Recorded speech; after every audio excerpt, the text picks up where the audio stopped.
अनंतकोटी ब्रह्मांडनायक राजाधिराज सच्चिदानंद सद्गुरु श्री ब्रह्मचैतन्य महाराज की जय.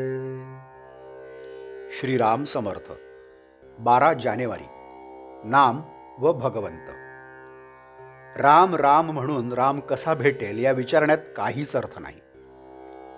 उलट असे म्हणता येईल की राम राम म्हटल्याशिवाय राम भेटणेच शक्य नाही.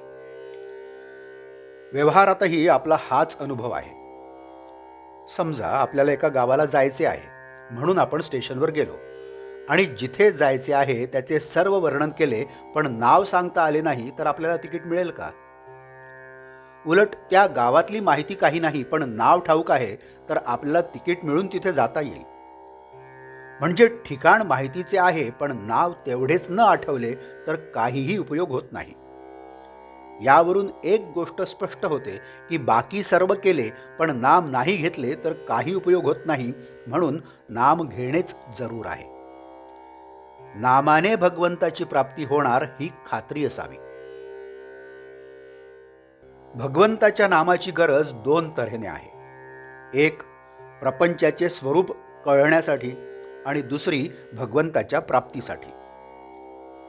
खायला प्यायला पोटभर, बायको मुले, घरदार वगैरे सर्व गोष्टी असल्या तरी सुद्धा आपल्याला काळजी आणि तळमळ का असते हे आपल्याला कळत नाही. याचा अर्थ दुःखाचे खरे स्थान कुठे आहे हे कळत नाही. ते कळण्याकरिता भगवंताच्या नामाची गरज आहे. भगवंताची तळमळ लागेपर्यंत नामाची जरुरी आहे आणि नंतर भगवंता वाचून आपल्याला दुसरा आधार नाही म्हणून नाम घ्यायला पाहिजे. आणि शेवटी भगवंताच्या दर्शनानंतर नाम सवयीने आपोआप येते.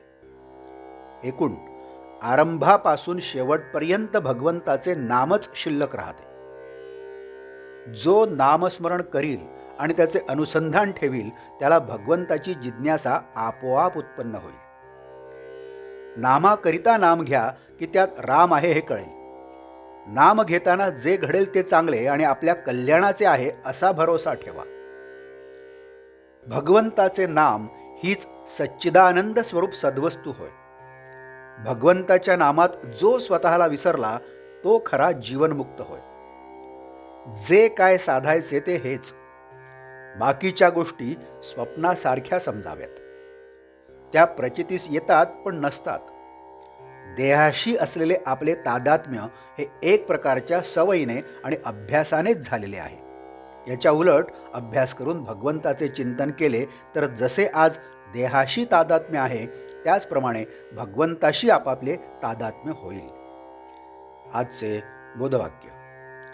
सकाळी उठताना, रात्री निसताना, जेवायच्या आधी नाम घ्यायचेच आणि भगवंताची आठवण करायचीच असा नियम करावा.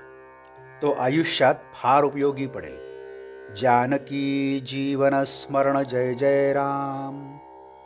नमस्कार. मराठी आणि हिंदीतून रोजची श्री महाराजांची प्रवचने आपण ऐकत आहातच, परंतु कृपया चॅनलला भेट द्या आणि प्लेलिस्ट बघा. मराठी अथवा हिंदी प्रवचने आपण आपल्या सुविधेप्रमाणे सुद्धा ऐकू शकता. मी परत एकदा आपणाला विनंती करतो की चॅनलला सबस्क्राईब करा, शेअर करा, लाईक करा, कमेंट्स द्या. बेल आयकन दाबायला मात्र विसरू नका. धन्यवाद. जय जय श्रीराम.